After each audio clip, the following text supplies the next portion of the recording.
What does it mean to have unshakable faith? I'm talking about the kind that allows you to stay confident, to continue smiling despite of. If that was my son, seeing him respond to that circumstance, that situation that he was in, the way that he responded, man, I wouldn't have cared where he got drafted and like what happened after that. Like, I would have been super proud of my son, because that tells me that he definitely has a great foundation, right? Definitely has a confidence and the belief in himself, and he's ready for whatever it is that whatever it is life is going to throw at him. You go through these situations, you're faced with these decisions that you need to make. You're not sure what the outcome is going to be, but you know, you have to remain confident and sure in what it is that you're doing, and then things work out, right? And it's like, well, what was I freaking out for? Your faith fuels our actions, it fuels our preparation, and it fuels our peace, right? So regardless of what it is that we experience, regardless of what it is that we go through, I think once we have an understanding that I will control what it is that I can control, and everything else, it just is what it is, right? Whatever happens, happens. And as long as I'm given an opportunity to show myself and to perform the way I need to perform and to get the things that I want to get, I think, you know, it'll all be worth it at the end.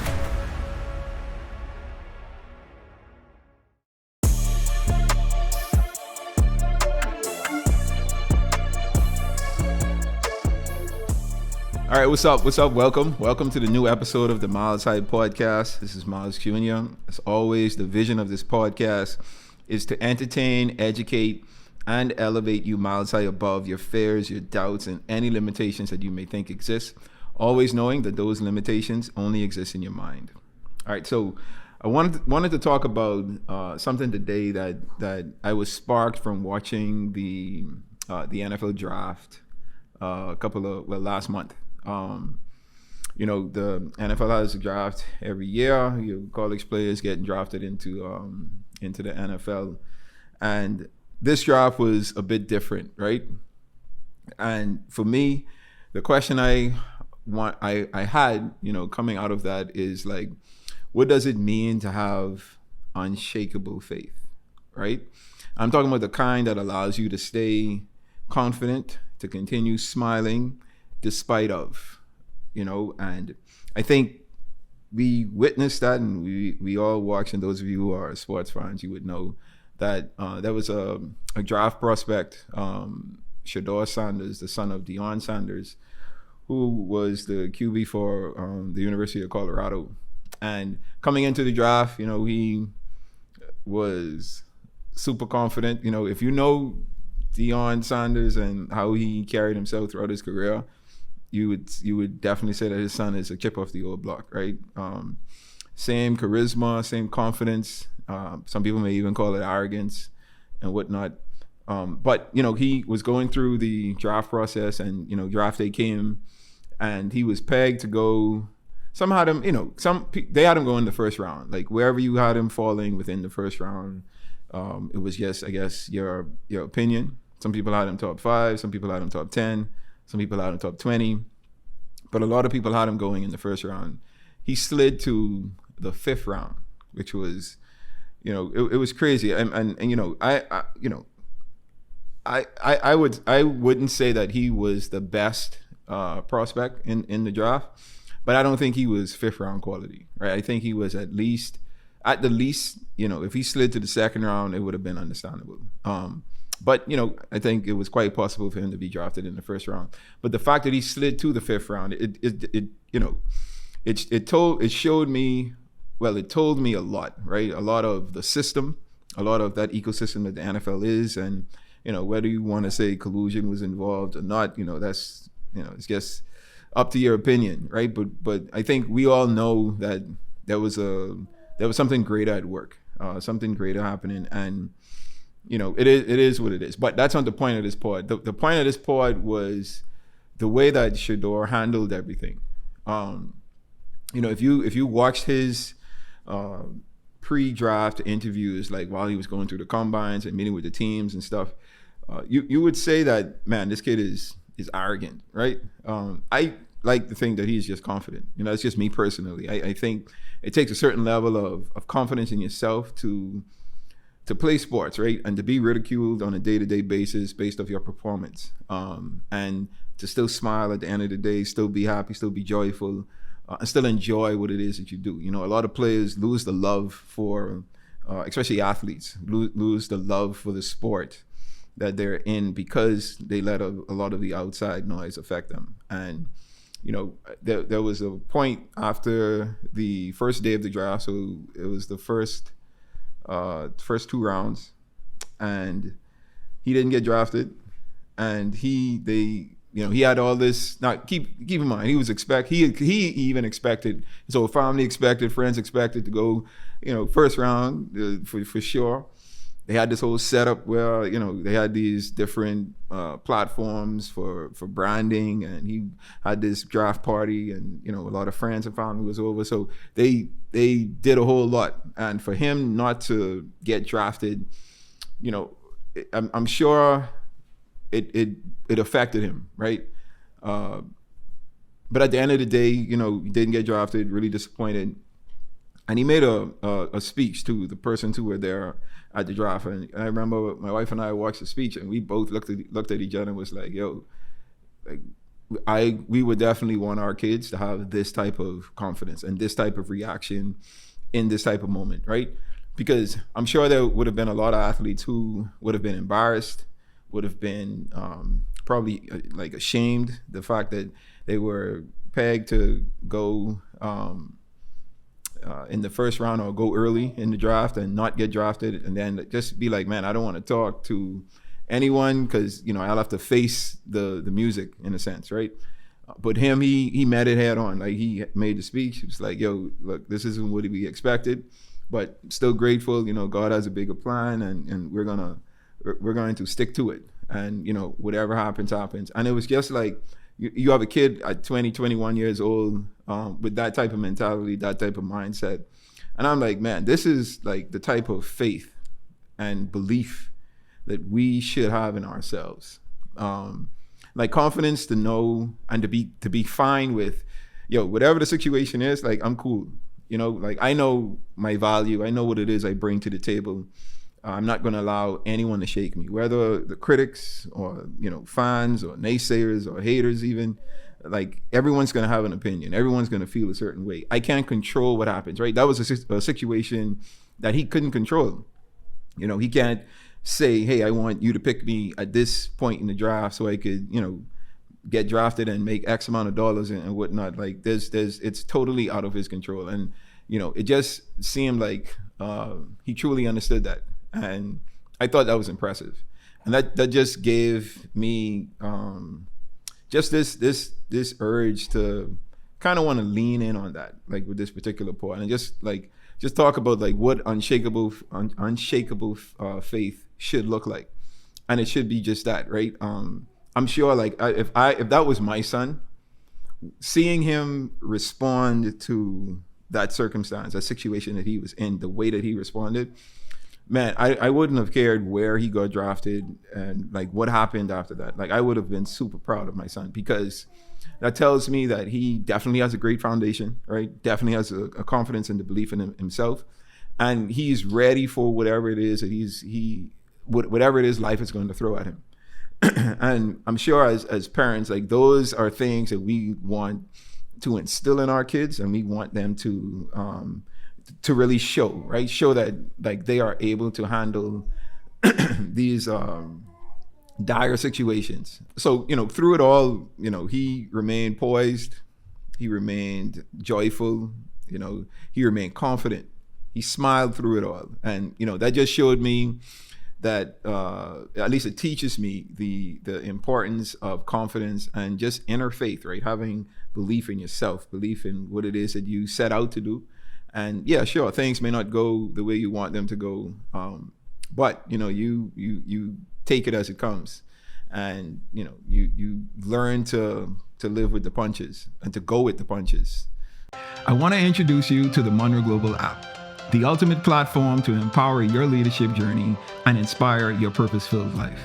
Access timeless teachings designed to help you grow in every area of your life. From leadership development to personal growth, Munroe Global has it all at your fingertips. With the Munroe Global app, you'll have exclusive access to powerful videos and messages from the legendary Dr. Myles Munroe, a digital library packed with life-changing content right at your fingertips, and a vibrant global community of visionaries, leaders, and change makers just like you. Whether you're at home, on the go, or in the office, the Munroe Global app ensures you never miss an opportunity to learn, grow, and lead. Available now on Google Play and the Apple App Store, the Munroe Global app is your gateway to unlocking your potential and impacting your world. Download the Munroe Global app today and take the first steps toward living the life you were born to lead.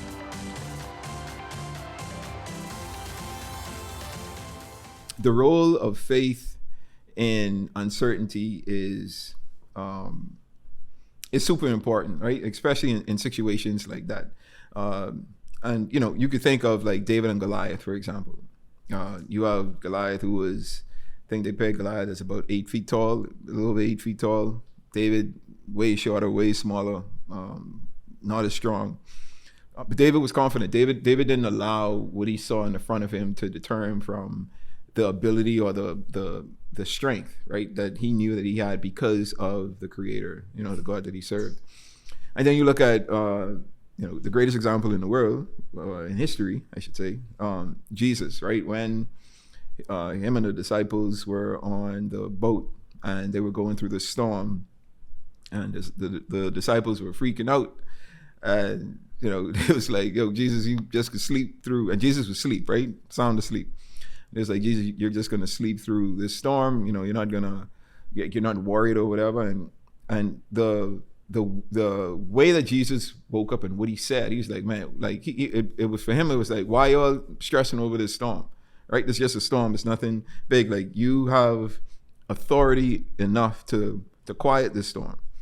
And like, imagine going through a hard time, right? Something that is traumatic, a traumatic experience, and everyone around you is freaking out. Everyone around you is like, man, what is going on? Like, this is crazy. And you're just cool, calm, and collected. And for you, it's like, it's just another day. We'll get through this and whatnot. Imagine people's reaction to you. I'm sure it was the same. It would have been the same reactions like the disciples had to Jesus. But what Jesus displayed is the confidence, the strength, and the belief and the faith that we should have in these dire situations, right? The situations where we're going through the storm and we're experiencing these things that are traumatic, should make us afraid, make us fearful, make us not want to continue, make us want to go back, make us want to curry off into a corner. It's the reaction that we are supposed to have. And how we should respond in these different situations. And it's not always easy, right? I know for me, growing up, there would be situations and issues that would come up and circumstances that would come up, and I would be like freaking out and be like, man, I would talk to my dad and be like, yo, how are we going to get through this? Like, what is this? And he would just be so calm, like wouldn't seem bothered by the situation.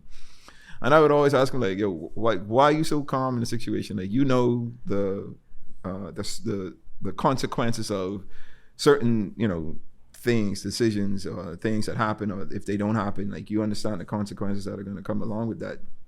And for him, it was like, yo, I was given instructions, I was given a word, and I'm going to hold on to that. I'm going to stand on that. And, regardless of what happens, I'm not going to worry because the word was given to me.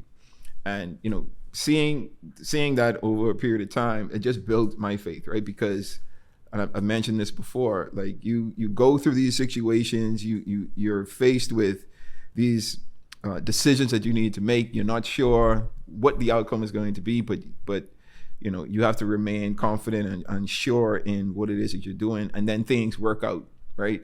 And it's like, well, what was I freaking out for, right? Obviously, the circumstances or the situation called for me to maybe be a little fearful, but things work themselves out. And that's how it was with my dad. And that's, being able to observe him in those situations, and seeing that, he wasn't bothered, he wasn't worried, but I was. But eventually things worked themselves out. It allowed me to get to the point where I'm like, okay, I'm not worrying about this, because even though things don't look great, doesn't look good right now, I'm still confident in the fact that things will work out. And even if they don't work out the way that I want them to work out, right? I'm still confident that however it pans out, however it works out, that's what's supposed to happen.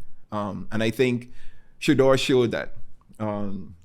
Next day came, third round came, fourth round came, still not drafted. Like, quarterbacks were getting drafted who you were like, yo, how in the world do these teams draft this guy over Shedeur? And again, I don't think Shedeur was like the best talented or the most talented quarterback in the draft.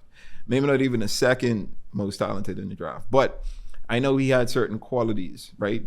A lot of people questioned his off the field character and like the distractions, quote unquote, that he might have brought to the team, to the locker room, to the organizations.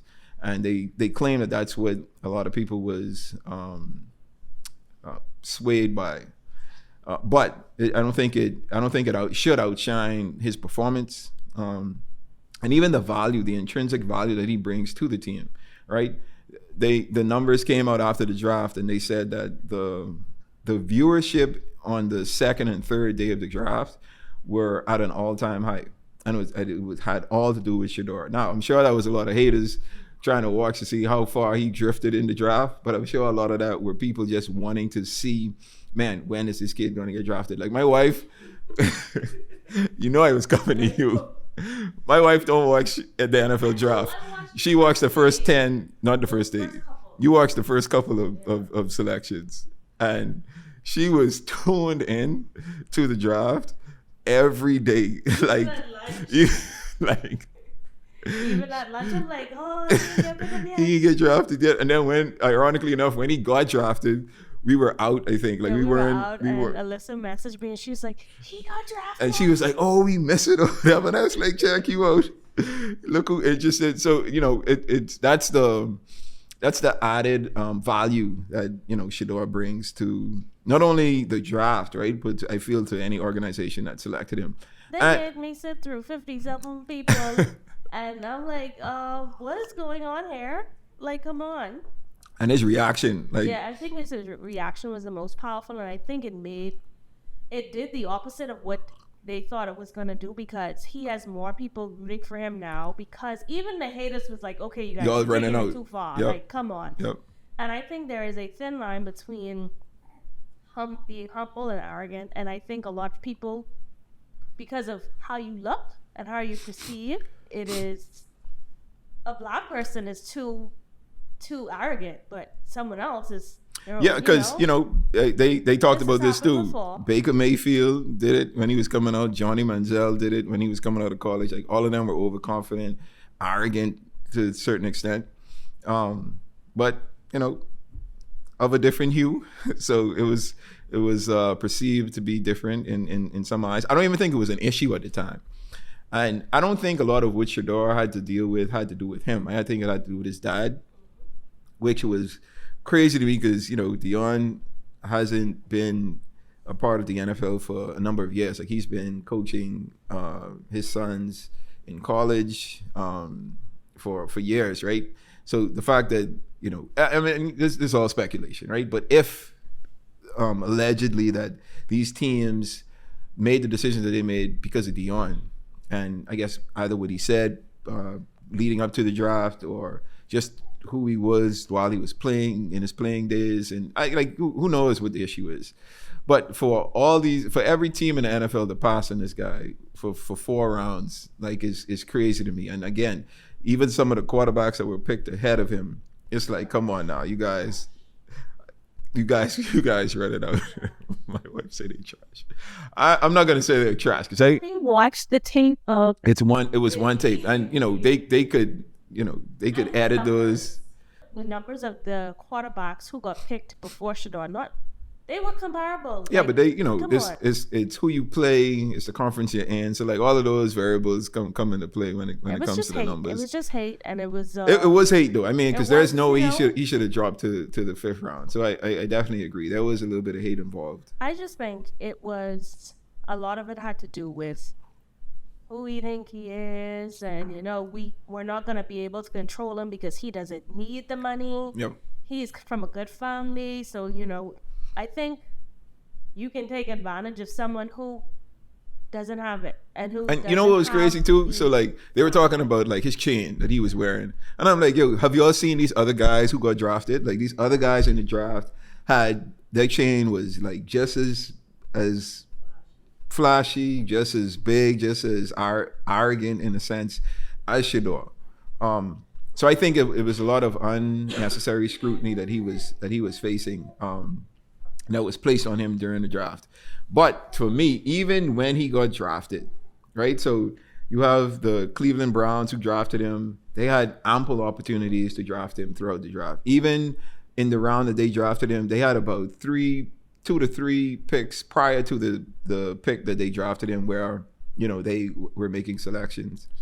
But even when he got drafted, he was just as happy as he would have been. He was just as cordial with the coaches because they do the call and they say, hey, we're going to pick you at this spot or whatever. Like he was excited, ready to work. And I was just like, man, this kid is different, right? Built different. And even if like his career doesn't pan out the way he wanted it to pan out, I feel like what we experienced and witnessed during draft day was something special. It was something special to watch. And like I say, if I were Dion and his parents, man, I would have been super proud of him. Just remaining confident, remaining positive, like not running away from the fact that he slid in the draft, but like facing it head on, just being like, all right, this is what it is. Here's my speech. I'm not gonna let y'all see that this affected me in any negative way. Like he basically said like, yo, we're Sanders, right? So we're used to this, and that was really impressive to me. And so I wanted to think like, man, how do we develop this type of confidence? How do we develop this type of faith, right? And then looking at that situation, I noticed 4 things that we could have, right? The first is you have to know who you are. You have to identify the value that you bring and stand on that, right? Don't allow any outside noise to affect the confidence that you have in yourself. Like, the work that you put in, what it is that you do, what it is that you bring to the table. So the identity that you establish for yourself, and this is who I am, this is what I present, this is what I bring to the table, this is the value that I bring, and nothing is going to deter me. Whether I'm drafted in the 1st round or the 5th round, whether I get the promotion or don't get the promotion, whether I get the job or don't get the job. Like, it doesn't change who I am because it's a part of the journey. It's a part of the story. It's a part of my purpose. The second is you have to protect your mindset.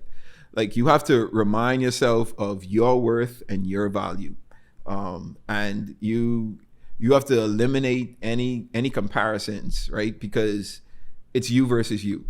So I'm sure, like everyone else, like who we saw these other quarterbacks getting drafted ahead of Shedeur. Like, he could have come out, or there could have been video, right, that showed him being like, yo, this dude will get drafted before me. Like, who is this guy? Like, and showing the numbers and showing reasons why this guy shouldn't get drafted. Like, I think if it was me, I might have done that, right? Just to be petty. But there's a certain level of mindset protection that you have to have, right? Not allowing those thoughts to creep in to cause doubt or to cause you to devalue yourself because of what the outside is saying. So just remaining confident, remaining protective of your mindset, not allowing the outside noise to affect you in a way where you're not responding and not remaining positive, I think is important. Do you feel like there's more to life than what you're experiencing? That deep down, you're meant for something greater? It's time to stop wondering and start discovering. At the Munroe Institute of Leadership, we believe every person carries a unique purpose, a calling designed specifically for you. Our transformative courses, Discover Purpose and Unlock Your Potential, are crafted to help you uncover that purpose, and equip you with the tools to step confidently into your destiny. These powerful courses are for leaders, entrepreneurs, students, and visionaries like you. Through proven principles and actionable insights, you will clarify your vision and set bold goals. You will identify your strengths and passions. You will overcome the barriers holding you back, and you will step boldly into your God-given potential. Our expert facilitators draw from timeless and tested principles, blending practical strategies with kingdom truths to empower you to lead a life of purpose, impact, and transformation. The world needs what you have to offer. Don't let another day pass without unlocking the greatness within you. Visit our website, themill.org, and register today. The Munroe Institute of Leadership. Renew your mind and transform a generation. And the next thing is you want to surround yourself with people who believe, people who are just as confident as you are. And if you aren't as confident, people who are going to build your confidence up. Your team, your circle, the environment that you place yourself in is important, because much less the outside noise affecting you, right? But if you have people in your inner circle who are doubting and putting these thoughts into your mind, like that could be even worse, right? Because it's people that are closest to you. So it's great that, if it could be your parents, your family members, your siblings, your spouses, your husbands, wives, girlfriends, boyfriends, like whoever it is, friends, ensure that there are persons who are there to build you up, who are there and are just as confident as you. I think of going back to Shedeur, his brother Shiloh was there, and Shiloh was so Shiloh isn't or wasn't pegged to be a top pick in the draft, right? But he put himself in the draft and was hoping to get drafted. And when Shedeur slid out of the first two rounds, Shiloh was like, "Yo, if they treating you like this, what am I to expect? Right? I'm probably not going to get drafted, right?" And like they said it in jest and for fun or whatever, but like to have a brother, right, someone that you've grown up with your entire life, to be there and to find humor or to provide humor in that situation that could have broken most people, right? But for both of them to find the joy in it and be like, if you ain't gonna get drafted, dog, I probably got to go find a job, right? And then when he got drafted, Shiloh was the first one there celebrating, dancing with his brother, man. Like that's the type of environment that we need in our day-to-day lives to face all of these circumstances. Like I thank God for my wife, right? My wife is she builds me up and she breaks me down at the same time, right? She's my number one supporter and my number one hater, all in the same person, right? But I love it though, because she keeps it real, right? And when it's time for me to like get aggressive and pop off, like she there supporting me. If I doing too much and she like, "Yo, you need to calm down, like this isn't necessary," or whatever, she's also there to say that. And I think just having that with her, right, and my friends and other family members, like that close-knit group that we need, that we have, I think it's important for us to remain steadfast in our faith, right, regardless of the situations that we have. So we need to surround ourselves with people who believe just as much as we believe. And then we need to anchor ourselves in our truth and in our purpose. When you know what your purpose is, like regardless of what the circumstances are, as long as you focus on purpose, as long as you focus on the truth that is within you, nothing should be able to deter you, right? Whether you're selected number 1 or selected number 99. Because you know that all you need is an opportunity to show yourself, right? And I think that's how Shedeur took it. Like, it doesn't matter where you guys draft me. I just need an opportunity. As long as you give me an opportunity, I'm good, right? And he got just that. And he was just as, like I said, he was just as excited being drafted. What was 55th, 44th? 144? Yeah. Something like that, something crazy. 144, I think it was 144, 147. I can't remember now. It was so far down, right? You just remember that he got drafted in the 5th round.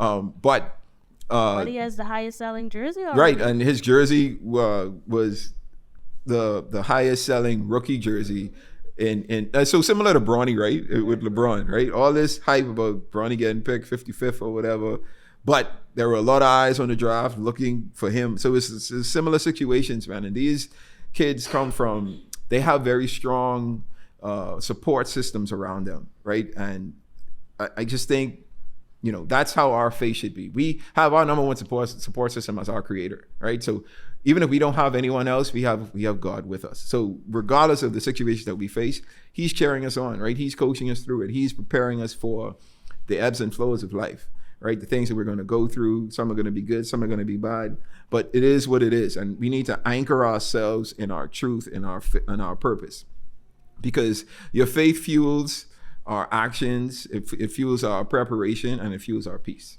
right? So regardless of what it is that we experience, regardless of what it is that we go through, I think once we have an understanding that I will control what it is that I can control, and everything else, it just is what it is, right? Whatever happens, happens. And as long as I'm given an opportunity to show myself and to perform the way I need to perform and to get the things that I want to get, I think, it'll all be worth it at the end. I also think this was a test for Shedeur. Absolutely. Because God said, you know what? This is where you are. I'm going to show you what I can do. And if you're faithful, I'm going to show you what can be. And I think it's true to say that the stone that the builder rejected will become cornerstone. And I definitely think that's what happened. And I mean, in another situation, just like how, I know everybody's tired of hearing about our birth story, right? But like when the doctor was like, oh, you're going to have to do a C-section, I had a fit. And then I was like, you know what? Whatever comes, it is what it is. And then I settled into it. I'm like, I have faith that everything's going to go fine. And if this is what we have to do, we have to do it. And then, God was like, okay, I like that. And then he made it right. Yeah, she was, like I said, she was way more calmer than me in that situation. Like, she was laughing about it. And I was like, bro, why you laughing? Like, we getting all these turns, twists and turns and stuff with the situation. She was like, it just is what it is. And, she's right. It's sometimes God allows things to happen, or we're faced with these challenges to test us, right? Or to show us the strength that we may not think that we have. And I think that Shedeur did that. Now, I'm in full support. I hope that, he does well throughout the season. I hope that he proves all of these teams wrong. One thing I wanted to say too, right? Even the team that drafted Shedeur, right? If they had, because me and Sharice was talking about this too, like, the Browns call and be like, we drafted you or whatever. Like, I don't know if I would have had that happy-go-lucky response. I'd have been like, so now you all decide to draft me? All right, cool. Like, let's get to work. I might have been a bit more like, all right, cool, appreciate it. Just ready to work. I'm gonna show you guys that I should have been drafted before. But Shedeur was like even humble in that situation, right? Even he was very poised, right? Still, like I say, still joyful. You never saw him sad. You never saw him upset or disappointed, right? I'm sure he was disappointed, but it wasn't like visual that you could see it on him. And I just thought that was super impressive, man. So I hope that Shedeur is successful in his NFL career.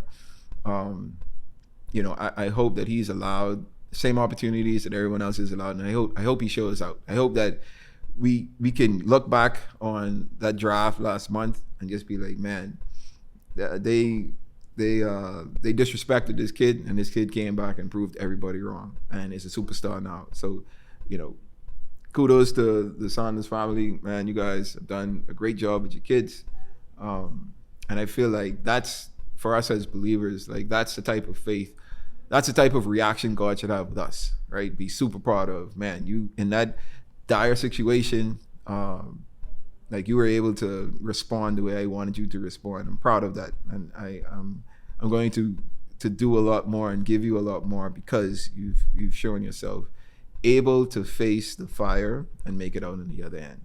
All right.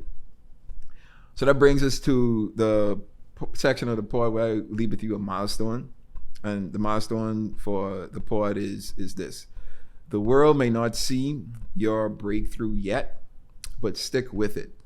It's coming, right? And it's going to be something that is not only for you to rejoice in, but for those around you to rejoice in.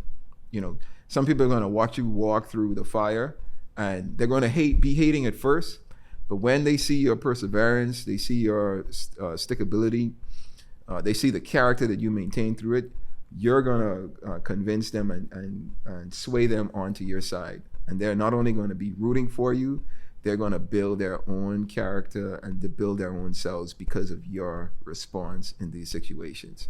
People are always watching us. People are always tuning into what it is we're doing, what it is that we're not doing, how we're responding, how we're reacting to different situations that we face.